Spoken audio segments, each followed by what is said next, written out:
Operation Sindoor நடந்தது என்ன, அடுத்தது என்ன?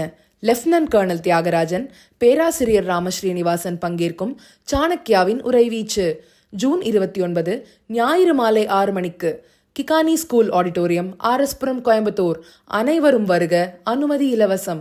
மகாராஷ்டிராவில் 150 கோடி ரூபாய் மதிப்புள்ள நிலத்தை தனது ஓட்டுநருக்கு சிவசேனா MP பரிசாக வழங்கியது சந்தேகத்தை எழுப்பியுள்ளது. மகாராஷ்டிராவில் சத்ரபதி சம்பாஜி நகரில் ஹைதராபாத் அரசு குடும்பத்தின் சந்ததியினர் வாழ்ந்து வருகின்றனர். சிவசேனை MP சந்தீப்பன் பூம்ரேயிடம் 13 ஆண்டுகளாக ஓட்டுநராக பணிபுரியும் ஜாவித் ரசூல் ஷேக் என்பவருக்கு 150 கோடி ரூபாய் மதிப்புள்ள 3 ஏக்கர் நிலத்தை ஹிபனாமா மூலம் பரிசாக வழங்கியுள்ளனர். இது ரசூலின் தனிப்பட்ட விஷயம் என்று MP சாந்தீப்பன் தெரிவித்தார்.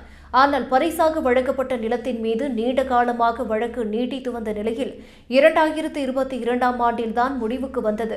இந்த நிலையில் பெரும் போராட்டத்துக்கு மத்தியில் கிடைத்த நிலத்தை பரிசாக வழங்கியது ஏன் என்று பலரும் கேள்வி எழுப்பி வருகின்றனர். அலிகான் குடும்பத்தினருடன் ரசூலுக்கு நீண்ட காலமாகவே நெருங்கிய பழக்கம் இருந்ததால் தான் பரிசு வழங்கப்பட்டதாக தெரிவித்தனர். இருப்பினும் இதுகுறித்து விசாரணை நடைபெற்று வருகிறது.